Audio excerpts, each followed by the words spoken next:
Blog Talk Radio. Welcome to Conservatives Cool Talk Radio. This is your host, Wayne Bradley. Thank you for listening in on this Tuesday night. We're talking about the weekly news, and I just want to say, first of all, before we get started tonight, I want to thank everybody in Hanoverton, Ohio, for inviting me down for a Tea Party speech that I did on Saturday. It was a great experience. I really enjoyed myself down there. It's just another reflection of how America wants to hear different things and different views now, and I really appreciated the invitation out there. We're now on day 77 of the oil spill here, and we still have no resolution. Again, I know in the beginning we talked a lot about the blame being placed on BP, in which no doubt we can definitely place squarely a lot of blame on BP, but what has happened now is become a politicized event. You have the administration, who obviously doesn't agree with any kind of offshore drilling. They have not done enough to get this situation taken care of in the amount of time that's gone on here. I just cannot believe that it's going on almost about to be 3 months now, and that thing has been gushing oil. Where now it's effectively has reached all of the Gulf Coast shorelines. Texas today just reported they were having tar balls on their beach, so now it's officially affected all of the Gulf Coast region and every state that's involved. And I think, again, at this point, it's become such a politicized event that it's really unfortunate. I hope that the administration gets it together and begins to work with BP. At this point, I believe that there's only so many options left. If these relief wells don't work, then I think you have to go in there and pretty much blow the thing up. I know that scares a lot of those college, people that are concerned about the environment and stuff. But I mean, what do we do? What are our chances right now of stopping this thing from leaking out the oil that is gushing out every single day into that Gulf Coast? My in-laws' family is from the Pensacola area, and it's definitely, like I said, it's affected people that I know, and I think it's unfortunate that nothing's been done. However, I am amazed at the way the mainstream media is giving this a pass to the president. I think just maybe in the last couple of weeks they've started to call him out more to task on it, but it's very interesting to see that he's not cast as a bad guy the way that President Bush was after 3 days in Hurricane Katrina. So it's going to be a very interesting day. Today we've got Bill Randall. He's going to be on my show. He's running for Congress in North Carolina. Hold on real quickly. I got a call here. I'm here. So how you doing? Hey, Wayne. Glad to be here. Are we on the air? Yes, we are, sir. Thank you for joining me this evening. I'm going to introduce everyone so they'll know exactly who's on the air with me. I told them I had a guest coming in soon, and I'm glad you joined me, sir. Who I have on the air right now with me, people if you've not heard before, is Bill Randall. Bill Randall is running for Congress in North Carolina in the 13th District, and he's been a guest on the show before. He recently won the primary in North Carolina, and he'll be facing off against Brad Miller come this fall. So, Bill, welcome to the show again. Wayne, I appreciate the opportunity to be on your show. Thank you. Thank you so much. The last time we talked, things have definitely gotten better since the last time we talked. I believe you were on the road at that time. You were on the way to a funeral, and you were speaking about the campaign with such high hopes. And obviously, congratulations on the primary victory. Yeah, thank you, Wayne. Actually, I was on the road for a funeral. My mom had passed away, and I just want to quickly give you a little story of what happened. After I got on the road, somebody got onto my Facebook and posted some porn posing as me on the website, and I lost about, and I would say probably 2/3 of my fans were disgusted by that, and I can't say that I blame them, but if you're familiar with Facebook, when something like that happens, you either delete someone as a friend or you hide them, and you effectively your effectiveness is reduced because people can't even see what you post if they hide you, and of course if they delete you, they won't see it at all. Right. So that definitely was attractive. But going back to the race, I was in a primary, but we had 4 candidates, myself included.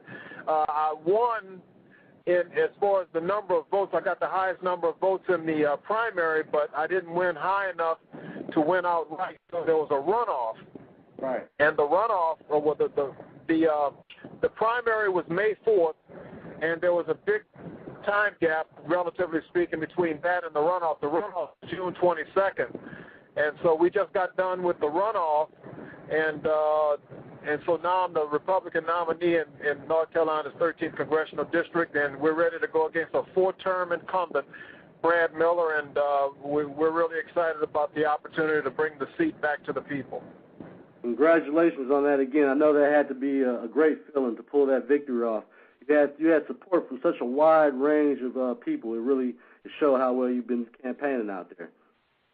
Yes, sir. And it's all about, it's about the grace of God. We have what we have, and I give God all the glory for this opportunity. And but we know that we have a fight ahead.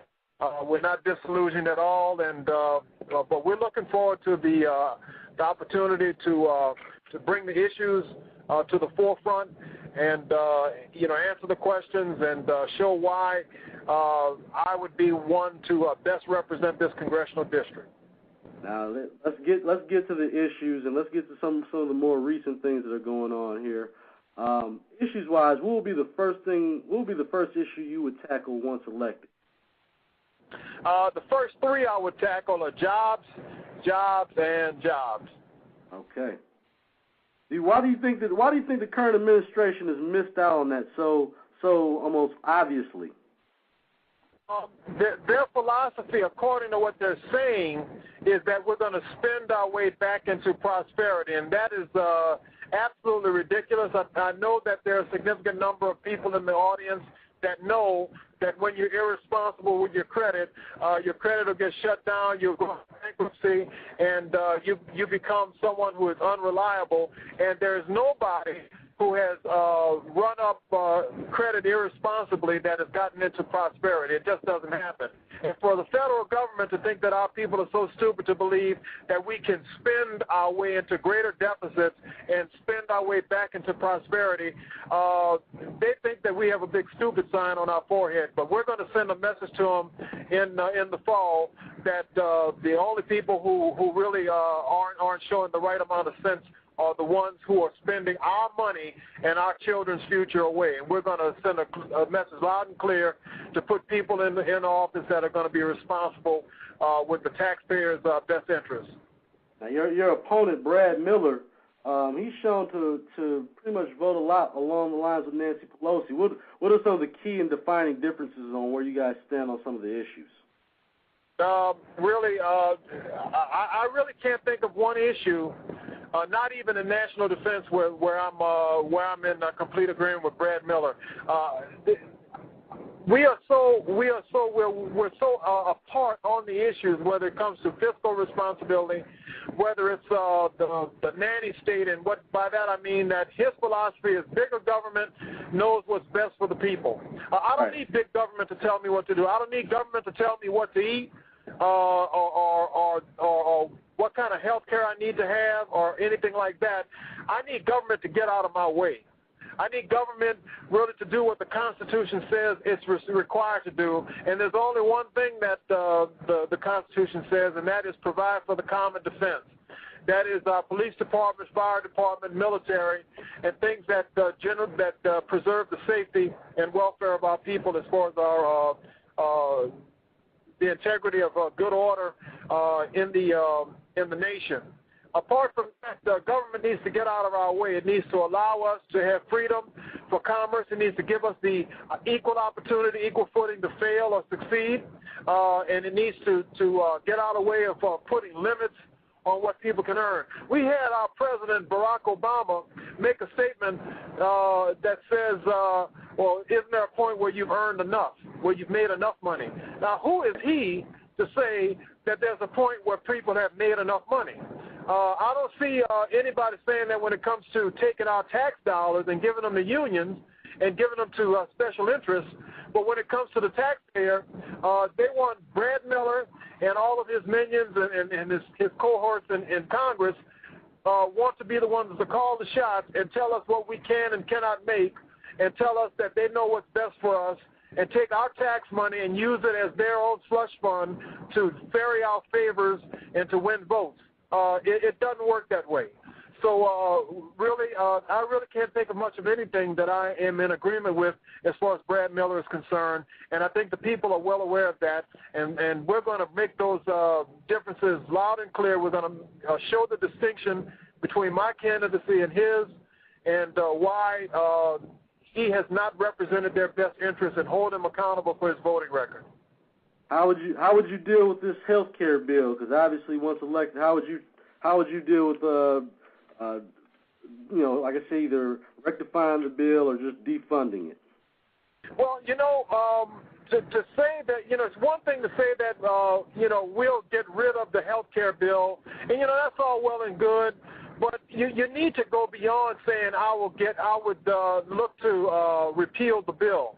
To just say that, I think is somewhat irresponsible. You not only have to say that we need to undo the terrible legislation in the form of the health care bill, but you also need to say what are your alternatives? Because our health care system, even though it's the best in the world, it did have some problems in the system. Right. But the problems were not that grave that we needed to really scuttle and trash the whole system and put something in its place that nobody wants or not many people wanted. What I believe is we need to look at alternatives as far as health savings accounts to where people could put money aside without any tax liability to be able to use how they saw fit. As far as health care is concerned, to help underwrite some of the deductibles and other things, we needed to make health insurance portable. If you left the job, you would be able to take it with you and not worry about losing your coverage and what have you. We needed to look at some viable alternatives as far as pre-existing conditions, because you just can't, let that situation exist. Now, I don't think that all pre-existing conditions should be eliminated. I think that, because you have to understand the nature of insurance. Insurance is the transfer of risk. Right. And yes, even though you have some individuals who have health care situations where they pay more money, the cost involved is because of the condition that exists. For example, when you buy auto insurance and you have a teenager, even though that teenager may have never driven before and they may not have had an accident, statistically it shows that the teens are going to have a higher rate of accidents. So therefore, if you put a teenager on your policy, your premiums are going to go up. That's just the way it is. And that's because of actuarial rates showing this, that, and the other. I'm trying to tie this to the health care to show you that the insurance companies will go out of business if the government required everybody that had auto insurance to pay the same rate. And if you have a child that you put on your auto insurance, that is a form of a pre-existing condition. You have something that you have a condition on your policy that other people don't have, but to say that you don't have to pay extra because of that is unfair to those that are going to have to bear the burden of your condition. And it's like that with health insurance as well. So there are a lot of things that we need to do to modify and make a good system even better. But the way they went about it, they lied about the cost involved and all of this. And when you lie to the American people, you have betrayed their trust. And I don't think that the way they went about it was right. And I think that the things that are inherent in the program are wrong. We need to undo that, and we need to start over, and we need to bring something that is going to be fair and equitable and make a very good healthcare system even better. All right. Have you reviewed the fair tax proposals out here, and how do you stand on the fair tax legislation as far as tax? In principle, I'm in favor of the fair tax. I think that along with that, you need to have a phasing out of the Internal Revenue Service. I don't think that you should have the fair tax along with the Internal Revenue Service. I think you need to phase one out as you bring one in. The good thing about the fair tax is that it taxes the end user where the tax really belongs, and it also frees up businesses and steps along the way from the manufacturing of a product and those that are going to be selling it, the intermediaries, and brings the taxation at the end for the consumer. I think that it's a more fair and equitable way to levy our taxes, and I think that it has a lot more, a significantly higher amount of upside than it does a downside. I think there are some slight modifications that need to be made with the fair tax system. Some people think that a more of a flat tax is a better way to go. In looking at all of them, though, the IRS current system, flat tax, and fair tax, I believe that of the three, the fair tax is by far the best way to go, and I'm in favor of that in principle. How long do you think it would take to implement a system like you said, phasing out the IRS and then putting in a fair tax system? How long do you think realistically something like that would take to transpire? Ideally, it could take 2 years, but realistically, it may never happen because it depends on so many variables that you have to look at the legislative body that's in place. How, like, for example, if we don't have a veto-proof majority in the Senate that could override a veto, it would go to the desk of President Barack Obama, and of course he'd veto it. And so really you have to look at all of the dynamics. Under ideal conditions, you could get it done in 2 years. It would take a lot of mental toughness and fortitude and focus on the point of at the point of attack with the majority party, and I'm looking for that to be the conservatives and the Republicans. But if you had that, you could turn things around. But realistically, it would be quite a tough road to hoe because you're going against so many things. And also, in looking at the fair tax and revamping the system, phasing out the IRS, you also need to look at auditing the Federal Reserve when we're talking about the monetary stability in this country. Right. The auditing of the Fed. Now, some people say get rid of the Federal Reserve. I think that's. I really think that is. Let me just put it in a kind way. It is unwise to just outright say get rid of the Federal Reserve. First, you need to audit.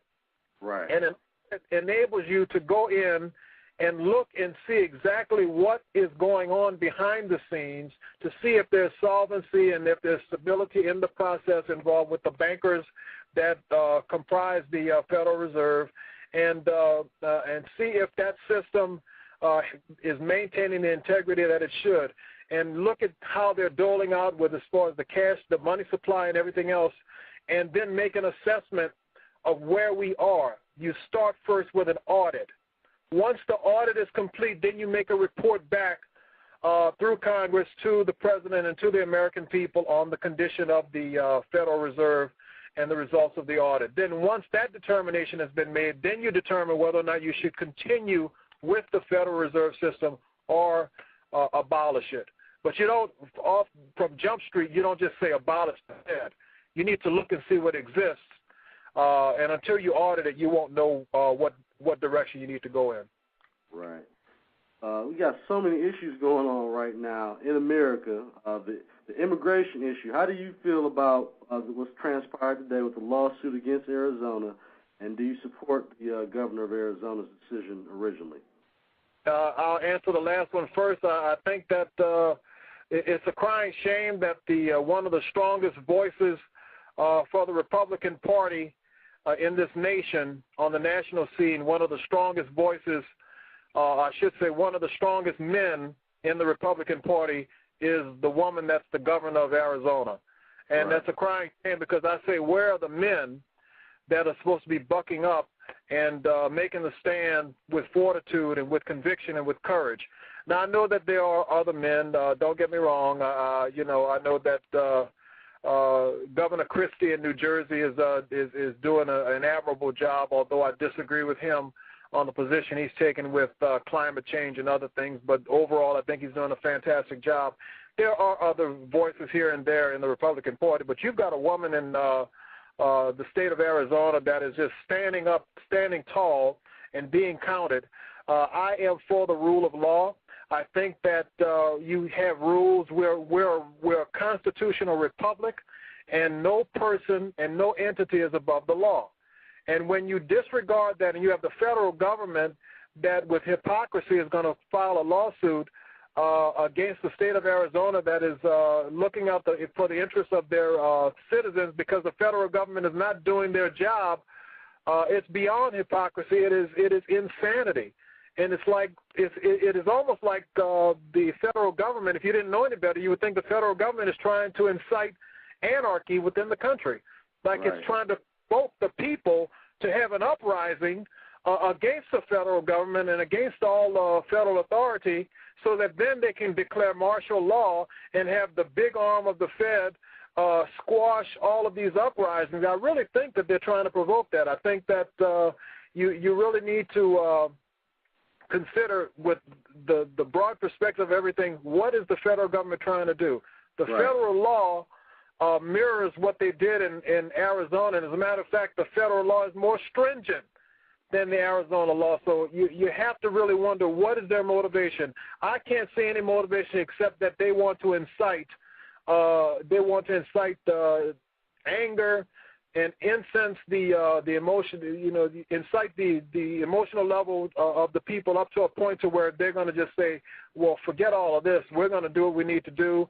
And they want such an uprising to take place. It seems that they want such an uprising to take place to where the people are so fed up that the federal government will have to come in and bring law and order because of the uprising. And I think it's reprehensible what's going on. So it's ridiculous. I'm all in favor of what the state of Arizona is doing, but I think it's appalling that the federal government is not upholding the law, and ICE and other agencies are not doing what they're supposed to be doing. What would you do personally to improve the border situation? Do you think we need to bring the military in, more fences? What do you think we could do immediately, in the near time to get things in a better state? We need to get this to the Supreme Court. I think we need to call the federal government's bluff, get it to the Supreme Court, and thank God that there's a conservative majority there, and bring this thing to a head to show that the federal government is out of line, and then force their hand to have to enforce the law as far as securing the borders. And that's first and foremost. You've got to secure the borders. The leaky border has got to be sealed. Right. And once you do that, then you're going to have to look to have a process involved to hold businesses and individuals accountable, and look to, once you identify the people that are here illegally, you've got to have ICE and other agencies do their job. Right. That's just it is. I don't think there's any way around it. You've got to enforce the rule of law. You've got to preserve the rule of law. That's all there is to it. It's difficult, but we faced difficulties in the past, and you don't just turn a blind eye to it saying it's too hard, too tough. Look, we've got state parks in Arizona where they've abandoned them because they say that it's too dangerous. What? Right. I mean, give me a break. Right, this is America. I mean, the people, our citizens can't use these places because it's overrun by the criminals. It doesn't make sense.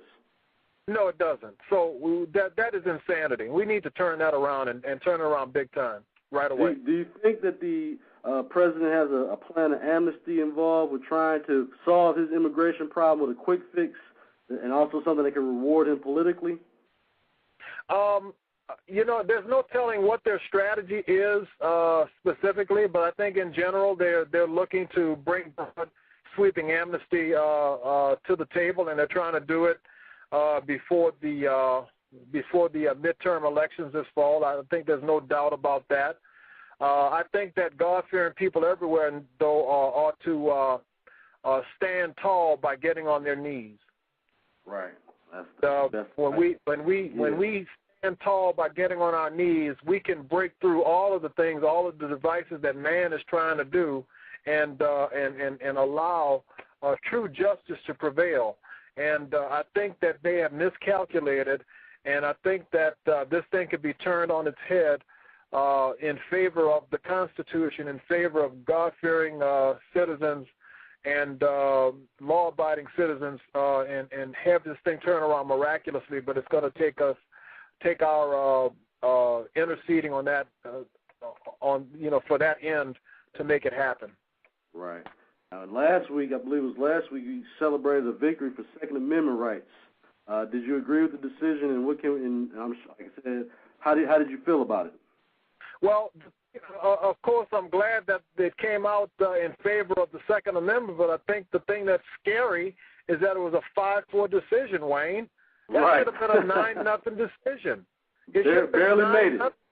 It should have been no question that the Second Amendment is something that the founders intended, and it's something that we have a right to have. But because we had a 5-4 decision, that means we're teetering on losing the Second Amendment. I mean, that is downright scary. Right. Do you think that with the president's new pick for judge, that might tip the scale to a totally activist judge? No, it won't, because she would be replacing another liberal judge, so it's not going to tip the scale. Thank God. But the fact that we're even talking about this is something that is it's almost inconceivable. You can't say it's inconceivable because it's reality. How does your opponent stand on Second Amendment rights? He is not a strong proponent and supporter of the Second Amendment. He will give lip service to it. He will say fundamentally he approves of the people's right to bear arms and this, that, and the other, but he has really, to the best of my knowledge, not been a staunch supporter of Second Amendment rights. Yeah, that's pretty scary. I have to admit, that's pretty scary. And sometimes I don't think people look at it that way because, again, when you hear the victory and that they won, people are just happy that they won. But when you think about it, a 5-4 margin that's a very slim margin. Like you said, it should have been 0. Right. So how do you feel like this administration's done as far as protecting Israel and their stance with Israel and obviously their stance with Iran at the current time? Right now, there's a big public relations ploy going on to where they're now trying to posture and position themselves as if they're a staunch ally of Israel. Well, up until recently, I mean, there have been so many things going against Israel by this administration. It's not even funny, to where they were threatening the stability of their Air Force with trying to hold up some vital parts and supplies that were needed as far as that was concerned for their top-notch fighter aircraft. Going back to the time when Prime Minister Netanyahu was back in the country, being brought in a back entrance, and not given the same honors as other foreign dignitaries and heads of state have been given, and President Obama getting up and walking out when he was there to be greeted and treated with respect is beyond the pale. And now they're doing a big PR relations to try and have photo opportunities as if, because really the backlash from that, we may not have seen it much in the media, but it was definitely noted worldwide, and our friends elsewhere took note of it as well. And people here, God-fearing people here who know, at right. least if you're a proponent of the scriptures, knowing that if we as a nation turn our back on Israel, really the blessings of our Lord are not going to be upon this nation. And right. You can say what you want. I'm not going to, see, as a candidate, I'm not going to mince words and try and carefully craft that. I'm telling you straight up, if the United States turns its back on Israel, we are bringing a curse on this nation. Whether you subscribe to that or not, I can't speak to that, but I can speak directly and say that that is what thus says the Lord in Scripture, and I think that we would do well to hold to that and take heed to that, and know that even in the natural, even without even giving regard to Scripture, Israel is our staunch ally in the Middle East, and I think that it was absolute foolishness for the president, for the administration to treat Prime Minister Netanyahu the way he was treated last time, and the overtones that were made, and now for them to try and give a big PR thing as if everything is hunky-dory is just hypocrisy, and it's all for show. And so whether you're talking about the flotilla with trying to come into Gaza to where they didn't come out strongly to support Israel in that, or everything else, their actions are really speaking more loudly than anything else. The expression goes, what you're doing is shouting so loud I can't hear what you're saying. Right. And I can really appreciate the fact that you're going directly from the Scriptures. And some people actually are offended by that, and that's getting to the point in this country where we are now.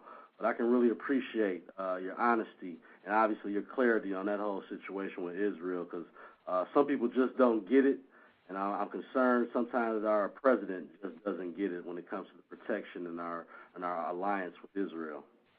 Right. What do you think? How do you think they could have handled? You caught a little flack for this, and I was going to ask you about the whole the oil spill in the Gulf. How do you think the administration's handled this now that we're on day 76 or day 77 here? It's interesting that you brought up the fact that I caught some flack. I caught flack actually because there were lies that were told in the press. They said that Bill Randall, said there was collusion between the Obama administration and BP. And you're not find that I said that. I said that there was a possibility of collusion between BP and the federal government. You've got MMS, the agency that oversees the mining services for the drilling, and you've got the inspectors with respect to that agency that did not do their job. That's the federal government. I didn't say anything about Obama administration, but yet that's that was put in the media, and people, I got all kind of notes calling me all kinds of racial names and this, that, and the other, but that doesn't bother me. That comes with the territory. If that's, if they want to show their attitude like that, that's neither here nor there. It's not going to deter me from saying what I need to say.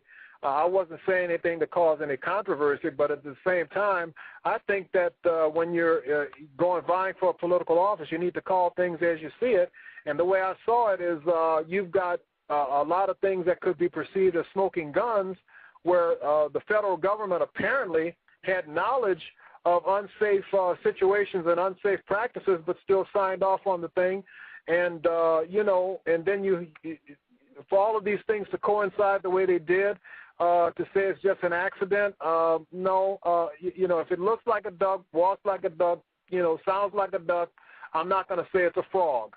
The thing is, we need to look at it, and what I said was the bottom line was there was enough on the table to warrant some serious investigation. And I said that more investigation needed to be done.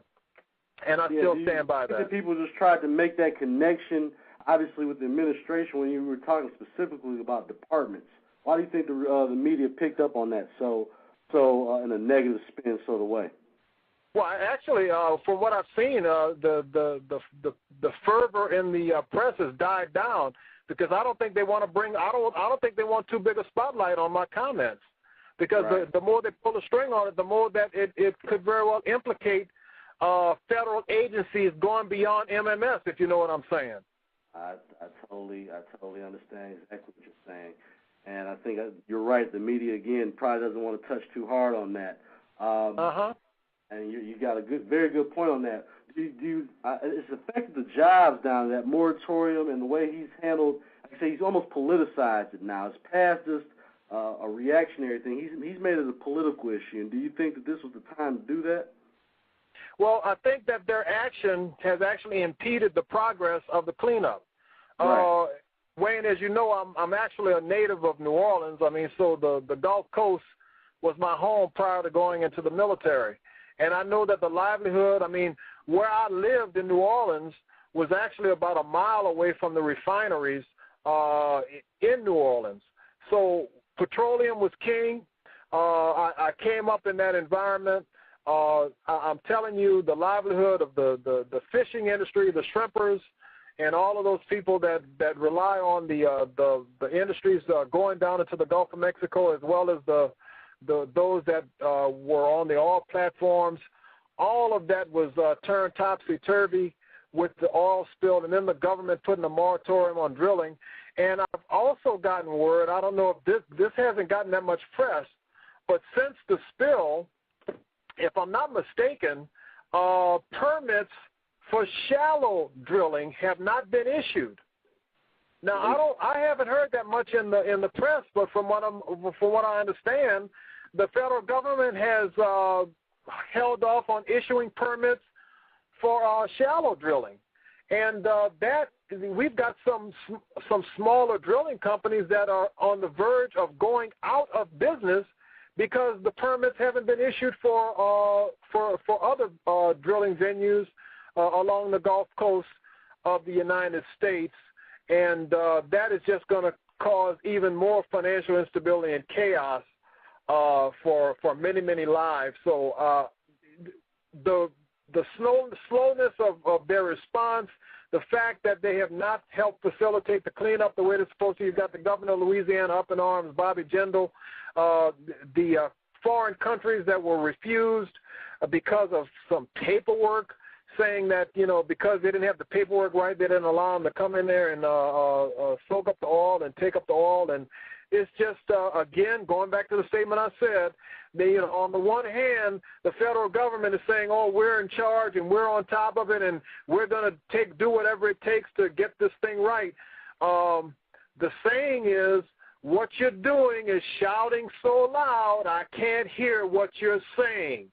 And they're saying a lot of things trying to sound good, but their actions are showing that there's a disconnect big time with actions and words. Right. Through your campaign here, I'm just looking at your site. You've received endorsements from everybody from the Tea Party to Booker Rising. What's made you feel the most proud about your campaign so far? I really think that I'm it's not a matter of, you know, being proud of it. I really strive to be a candidate that will connect with people and look out for their best interests. I'm just a regular person. I mean, you know, I'm a veteran. I was in for 27 years and everything like that. But I don't consider myself to be all that in a bag of chips. I don't consider myself to be anybody special. I'm just a man who wants to go out here and do the bidding of the people without a lot of doublespeak. We are sick and tired of politicians. We don't need another politician. I am not a politician. I am a regular citizen that wants to go to Washington, D.C. and represent the interests of the people in this congressional district and do it to the best of my ability. And because of that, and because my walk has matched my talk, and because I am not looking to pander to this group and that group and the other group, but I'm talking to issues that have universal appeal and are significant to a wide range of people, I've had a number of groups that have come out and supported me. I'm on the correct side of the issue as far as they're concerned, and I would be a refreshing change to the current occupier of the seat in Washington, D.C., who apparently is not looking out for their best interests. So I'm in that respect, I am proud of the endorsements I've received. Exactly. Well, can you give everybody that's listening, can you give them the website address so they know exactly where to go so they can obviously support your campaign? Yes, if they want to contact us in any way, shape, or form, they can email us at victory@randallforcongress.com, RANDALLFOR Congress.com.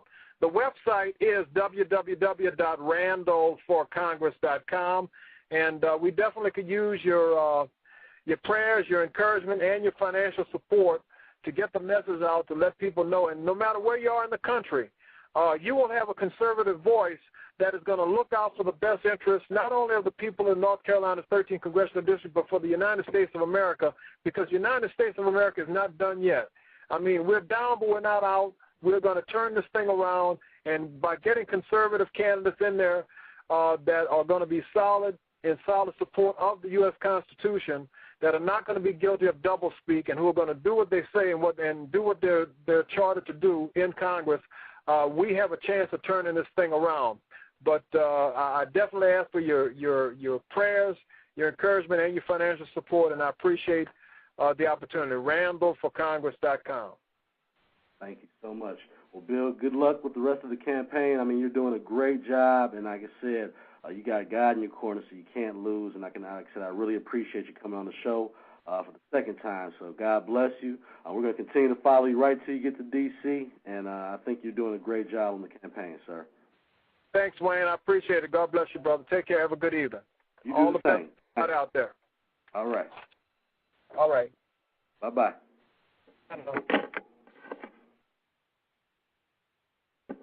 That was Bill Randall.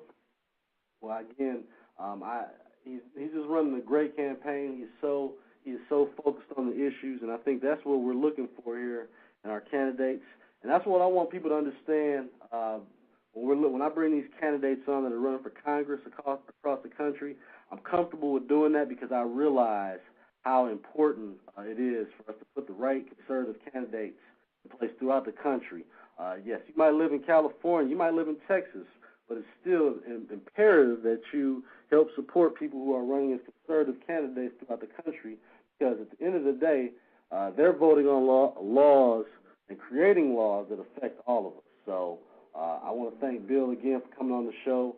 Again, this is the second time on the show, and I'm just from the very beginning, like I said, when he called, his mother had passed and was going to the funeral, driving down there, he called us on the road to continue his commitment to doing the show. I think that kind of demonstrates the kind of commitment he would have to this country, how dedicated he is to being for the people. So, Bill, I want to thank you again for coming on the show. Give me a call if you're listening in. The call-in number is 347-996-3175. If you have anything to say about the candidacy, or if you were listening in on the interview tonight, I'd like to hear from you. The call-in number is 347-996-3175. Tomorrow night, I'm going to have Rick Barber on the show, who's running for Congress in the 2nd District of Alabama. So, again, I'm trying to bring good conservative candidates who are going to do a good job of representing this country from every state. If I can get people from any, if you're listening in and you have a good candidate that you think would be someone that's going to help this country move in the right direction, I always encourage people. Have them come on the show. Have them give me a call. We do our best to present the best candidates throughout this country that can get us on the right track. And, again, I want to thank everyone that listens in, who goes to the website, conservativeiscool.com.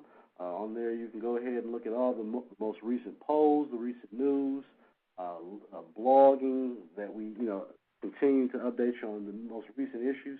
I think we got a caller here, so I'm going to go ahead and take this call. Caller, you're on the air. It's Gammy Sparkles in Colorado Springs. Hi, how you doing? Nuts. Thank you so much for calling in. I appreciate you calling in today. How did you enjoy that interview? I loved it because I found Bill on the Facebook and Twitter. Okay. And we're starting to find each other on all the social media, whether you're, GOP, RNC, SRNC, NBRA, One Nation PAC, Tea Parties, College Republicans, Smart Girl Politics, all these groups. They're right. All over, and is like a common thread. We may not all be way far to the right or way far to the left, but what is happening is people are listening to the Bill Randalls out there, the people running, and we're right. Getting proud of the fact that they're standing up for something they believe in. Even if you don't agree with every single thing that person says, if they will stand up for their convictions and for the Constitution, you gravitate toward them. Those are the kind of candidates, those are the kind of people we need right now in leadership positions. I mean, I think that it really speaks to the heart of what the people want, even if you're not, like you said, far to the right, far to the left, independent. You want people that are looking out for the people. I think that's the one thing. That's one of the common threads that I've seen is that we realize now that these people aren't looking out for us, and they're more looking out for their business associates and things of that nature. So, well, the crony thing, the whole thing that has happened, that has probably solidified this thing that people don't want to believe is happening. I went to a Tea Party because I liked what it was standing for. I didn't really know what it was about till I went there. There was no ugliness, there was no fighting, there were all kinds of people from all kinds of parties even. I mean, I was so proud of what people were saying, because we are neutering our country, our military, everything that's important, and no matter whether you're a liberal or a conservative, if you diminish our national security and the basic principles, the whole country goes down. Right, and I think that's something, like I said, I spoke at a Tea Party this weekend myself, and I'll send you the link on our chat room. Oh yeah. But I think the thing is that people try to make these labels for the Tea Parties and for the different things, and you can't define it more than it's just the American people want to change. And I think that's the common thread, is that we've seen enough of the common politician, the career politician.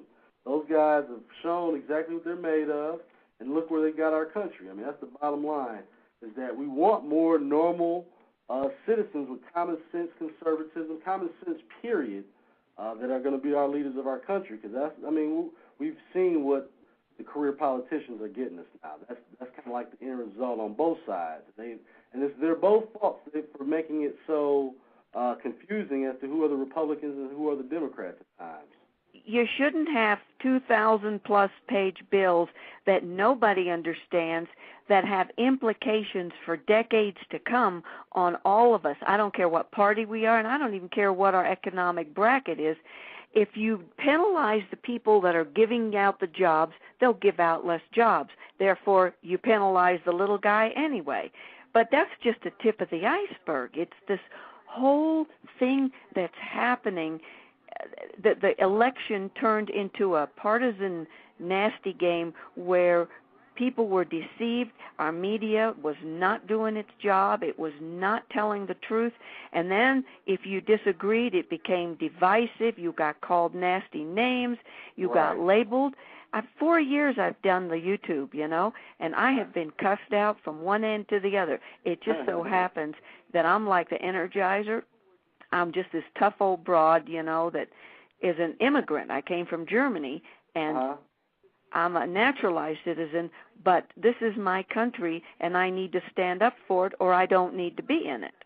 Well, we need more people like you speaking up for our country. I mean, that's really what it comes down to, because a lot of people, for a long time, I think we've taken our freedom and our liberty for granted, to be blunt about it. We've taken it for granted. We've just always assumed it'll be here. And that we can rely on our leaders to do things for us. And we've been, I think we've been woken up as a country. And from that standpoint, it's not necessarily a bad thing. But I just think that we've taken our freedom for granted.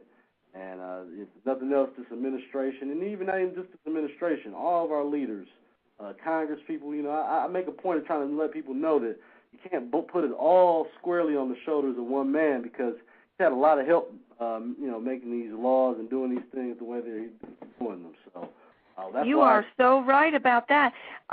Remember in the end of 2007 when General Petraeus was at Congress, and Barbara Boxer, Carl Levin, Ted Kennedy, and a bunch of them were just bashing him, attacking him. Betray us is what they call them. And the MoveOn.org, which is funded by people from Qatar and other things. Come on, give me a break. Right. But I remember calling all 100 Senate offices after they bashed him. I made a video to support him, and I'd never done that. I had never called all the Senate, all 100, and I didn't cuss, I wasn't ugly. But I said, you can't treat with disrespect our military general who would die for you tomorrow. You can disagree, and you give him the dignity of bringing information, but they were just trying to grandstand. Oh, yeah. And that's what most of this stuff has been about. And a lot of that hasn't changed over the years, but you just don't do that. You don't grandstand with people's lives. And, again, now that Obama's chosen to be his guy, he's looked at as some kind of, genius and hero, which I don't have a problem with, but it's all kind of making it a political thing.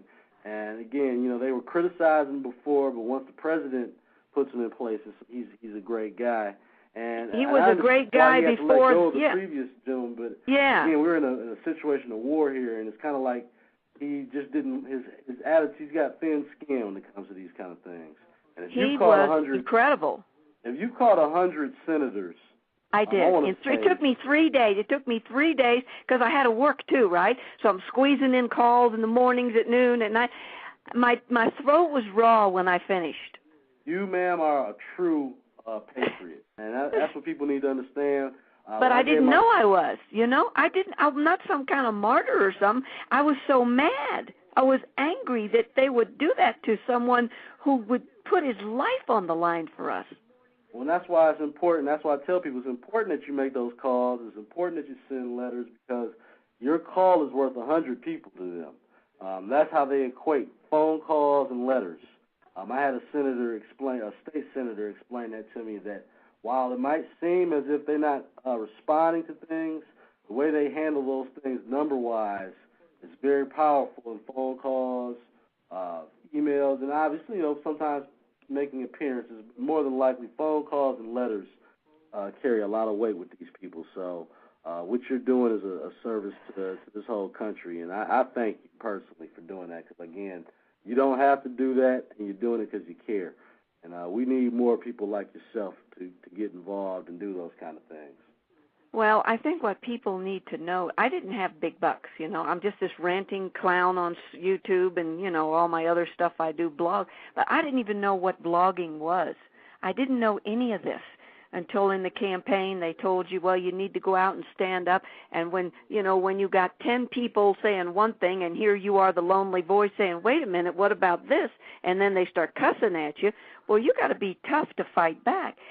And I think what we learned was that the Democrats aren't the only ones that can network and have a voice. Yeah, yep, I agree with that. Definitely got to take advantage of it too. You bet. Because to be honest, we're the more passionate of the two parties, especially when we're down and out. So they've woke up a beast when it comes to that part of our, the passion. It's just a matter of can we place it in the right places and effectively put the right leaders in place and not be blindsided by people who are telling us one thing that are going to do something else. So I'm really looking forward to 2010 and 2012, but first things first, let's deal with 2010 and see if we can get the right people back in Congress. You bet, and give all these people like Bill Randall voices because, these people are incredible because they really are standing up. We all found each other by friends of friends on Facebook by accident. I got friended by Lloyd Marcus because of one of my ranting videos. I didn't even know him, until he sang the Tea Party song, I guess. But we didn't know each other, any of these people, and they're all coming out of the woodwork. It's like, wow, I'm not the only one that thought that and wanted to throw a brick through my TV today, Oh, not at all. And I encourage you, if you get a chance, to go listen to some of my older archived broadcasts, because I've interviewed a lot of new candidates. I've interviewed some of the people like Alan West, who I'm sure you heard of, but I've also interviewed candidates in other states that you might not have heard of that are running for positions that are equally as important. Like I said, through these different candidate spots, for Congress. I've talked to Nancy Pelosi's candidate, John Dennis, out in San Francisco, and again, it's just about Sean Belot, who's running against Barney Frank in Massachusetts. These are all people that need our support throughout the country. So I would encourage you, if you get a chance, to go on there and listen to some of the old interviews. And I really appreciate you for listening in tonight. Listen, HuckPack and other groups actually give you a mechanism to go and volunteer. Like through HuckPack, we got to make calls for McDonnell in Virginia and Scott Brown in Massachusetts. Right. I didn't know who half these people were till all this blogosphere networking happened. And I'm friended on Governor Brewer of Arizona because we wanted to show her what do you call it? Like solidarity support, right. for stand for these things that we believe in. That's why I'm going to have Phil Kerpen on from Americans for Prosperity on soon to talk about how the government is trying to even take over the internet because of the way we're networking out here. It's such an unstoppable force that there are actually people out here that are jockeying to make them under the federal regulation the same way they do the radio. So therefore, probably making a tax on it and trying to regulate what I say, what we say on these shows. So you know what? People need to be sharing, like you and everybody that's in the media in a bigger way. All these groups like Mr. Soros and all these people who fund things that they have the right to speech, but the stuff that they're doing and funding in some ways is actually destructive to this country, and nobody knew it. We were getting blasted and didn't even know. We've been infiltrated. And I'm not talking from a religious point. I'm talking from a constitutional, governmental safety point. I agree. That's the thing. To the point now, we have to draw the differences so people don't take us in the wrong way. But I can really appreciate that. What's your blog site then? So you can go ahead and announce it on the air. What's your blog site? Well, I don't have a blog. I'm just Sparkles the Clown on YouTube and Gammy Sparkles on CNN iReport. All right. And then on Facebook, it's Jeannie Rush. All right. Well, I think you're on my Twitter. I think we Twitter, right? Don't we have each other on Twitter? Or I'm something? sure we do, because I just posted everything on Twitter for the show tonight. So I'll definitely I'll make sure we join each other. If we're not, I'll join you on Facebook. And you can definitely, if you click on my Twitter page, you can find all that information. We can go to conservativeiscool.com and we can befriend each you other. bet. And we can share info. I'm not a big buck guy, but I got a big mouth and a ranting granny, so. There's nothing wrong with that. And I'm not a big buck guy either, so I'm just doing my part, and I appreciate you for calling in tonight.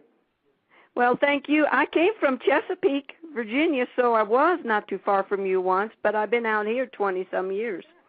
I'm broadcasting live from the Detroit area. I'm from ground. Oh, my God. Oh, wait a minute. You're in Detroit. Do you know this Ford Tom Henry on YouTube? I think he's right in there. They sang a song on the bailout, and they were giving half the funds to out-of-work workers. Ford Tom Henry, the number 4 Tom Henry. The song is incredible. The guy is incredible. You got to check that group out. I will definitely do that. Thank you so much for calling in tonight. I've really enjoyed our conversation. Care. Thank you for all that you're doing, making those calls. We need more people like you, Gammy Sparkles. You too, hon. Thank you. Thanks a lot. God bless you. Bye-bye. Bye-bye. Now, that is what I'm talking about. That is exactly the kind of spirit and kind of exactly what I'm talking about when I go to when I've been to these Tea Party events. And when I'm telling people they have to get involved, that is the kind of activism I'm talking about, whether it be making those calls to the senators to voice their displeasure, whether it's getting involved with different PACs and making phone calls to raise awareness for these candidates. That is the kind of activism we need from all over this country. That's the only way we're going to get change from a standpoint of elected leaders throughout this country. So, Gammy Sparkles, thank you so much for joining me this evening. You've given me another spark of motivation, showing exactly what we need as far as people, grassroots level people that are willing to help and make, because those are the people that are really making a difference. People, you need to understand that. That's why we all need to get more involved on whatever level you can, but we need to get more involved, more politically inclined, more willing to listen to open challenge the people that we don't think that are doing a good job. People should not have a free lunch anymore as far as these politicians, the lifelong politicians. Those guys need to be seriously called upon to do their job. And as of right now, a lot of them have had a free pass for a long time. So I really appreciate the American, the citizens that are getting involved, trying to make a difference. Again, that's what I'm trying to do here with my radio show. When I bring on candidates, it's the whole point of introducing and giving them a voice and a platform to speak on their issues. And I think that that's what we need here. We need people to have a platform and a voice to be able to speak to the issue. So I want to thank Bill Randall again for coming on tonight. I believe he's going to be a great candidate for Congress in North Carolina. Again, he's going to represent our whole country as a whole. Tomorrow night, I'll have Rick Barber on, who's running for Congress in the 2nd District in Alabama. I'm looking forward to that. We had a little miscommunication last week, so I'm really looking forward to him coming on the show tomorrow night. I want to tell everybody to visit conservativescool.com. Check out the site. We have a donate page if you're interested in helping us out in fighting these liberals and protecting the American values. Thank you again so much for listening. This is your host, Wayne Bradley, signing out, saying good night, and God bless you.